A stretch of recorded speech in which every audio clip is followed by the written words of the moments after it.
Hi guys, welcome to my channel. So this is a place where you can find, remembering biology essays in an easier and more fun way. So whether you're a student struggling to remember, memorize complex biology concepts, or you're just looking for ways to remember and retain information, then this is the right place for you.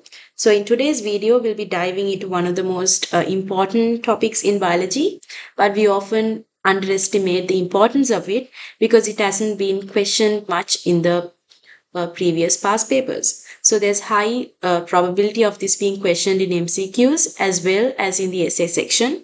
So you need to know every word of this part, word to word. But that's not how we are going to be remembering this. We'll be learning it in a more fun way where we remember this using visual memory techniques. So here I'll be using a visual technique where you remember the information, approximately 4 paras of information in just one picture so that you can easily recollect when it comes to your exam. And this will be helpful in remembering each bit of information in a very precise way so that you can easily approach the questions in the right way. So let's dive into the topic. So this will be the big picture, and this is all you need to remember that comes under the 4 paras that I showed you before. So we can break this down into three main parts. Firstly, the definition of lactation and the significance and the importance of lactation. That will be the picture here. And then we'll be speaking about the nervous and the hormonal regulation aspect. So that will be the picture here. And then we'll be speaking about the three types of milk that they have discussed here. So first, let's move on to the definition of breastfeeding and lactation. So we know that lactation is unique to mammals. So the lactation is unique to mammals and it begins as a postnatal care. So you have to remember the definition. It's a secretion and ejection of mother's milk from the mammary glands. So that's almost a very basic definition you can easily remember. So that will be coming under the definition. Then you will have to speak about the importance of lactation. So how does it support the baby? How does it benefit the mother and all that? So to remember that, I have this picture here for you. So let's first speak about the lactation and the importance of it. So first you have to remember the definition. What is definition of the lactation?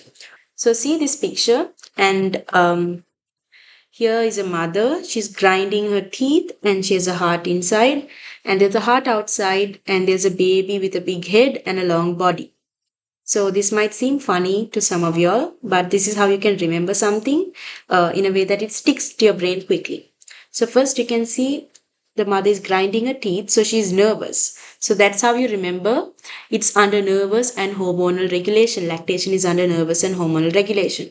And then this is provided as a postnatal care and it enhances intellectual development. That's shown by the baby's brain, the big head and the baby has a long body. So optimal infant growth, And then you can see the heart in here. So that symbolizes fosters mother-infant relationship. And along with that, you can remember it provides early and a prolonged contact. So there are 5 significant points that can question you. This can even come up in structured questions. So this will be the significance and the importance of lactation. So now you can remember the definition and the importance of lactation. Moving on to the process of lactation, producing milk, suckling, and how it's under the hormonal and the nervous regulation. So you can see that the baby is suckling from the mother's mammary gland. So suckling and the low levels of estradiol and the progesterone in the mother's blood is going to stimulate the hypothalamus, which in turn stimulates the anterior pituitary to release prolactin. The prolactin acts on the mammary gland and causes the mammary gland to produce milk. So the prolactin acts on the mammary gland to produce milk. And you have to remember that prolactin is one of the important hormones. I wouldn't be wrong if I say that prolactin is a main hormone in promoting milk synthesis and secretion. So milk synthesis and secretion is mainly promoted by what? Prolactin. So this suckling itself is also going to act on the posterior pituitary, which causes oxytocin release. And this oxytocin is going to be what? Releasing the milk from the mammary gland. And you also have to remember about the positive feedback mechanism. This comes under the hormonal aspect.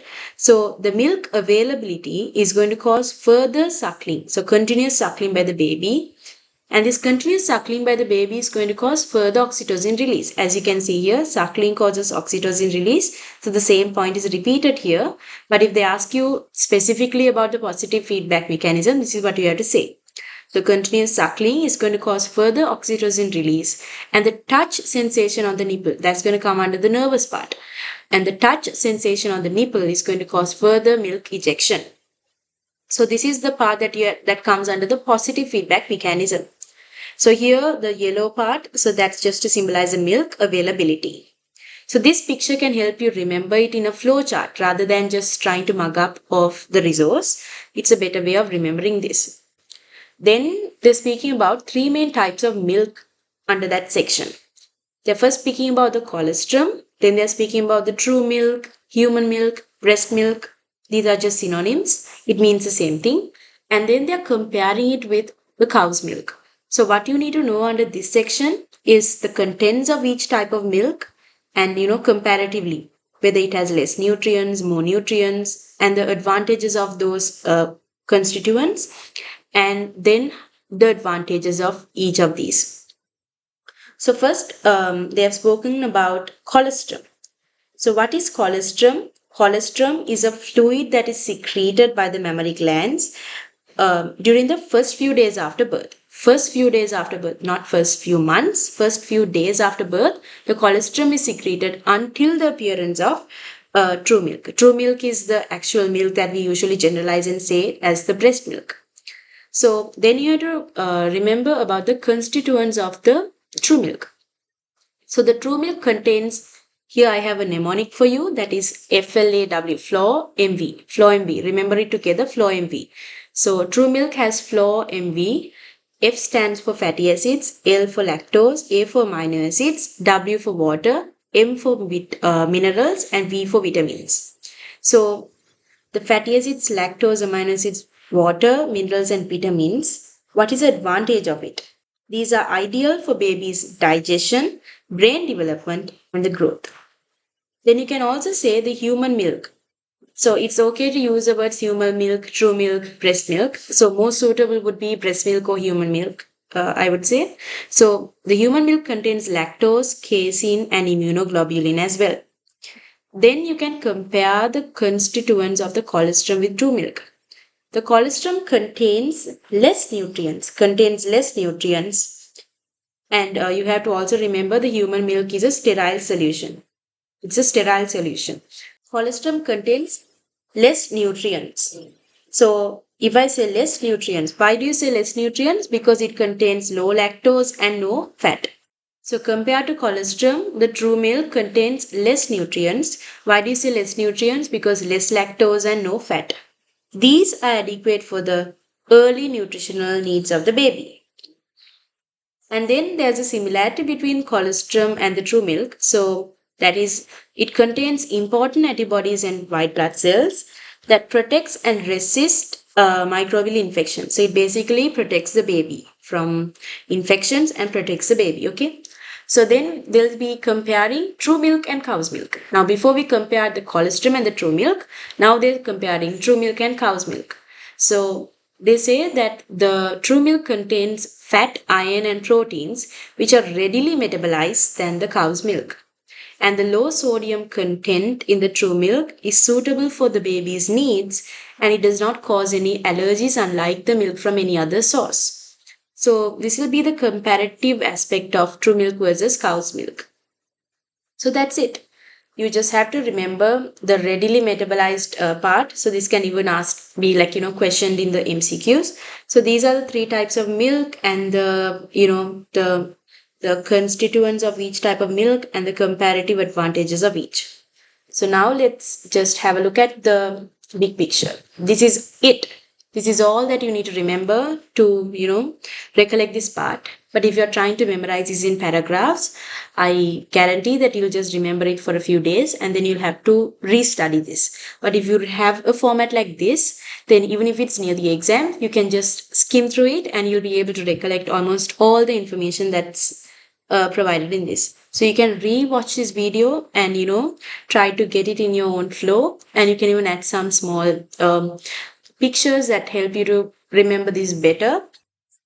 So just skimming through of what we went through today.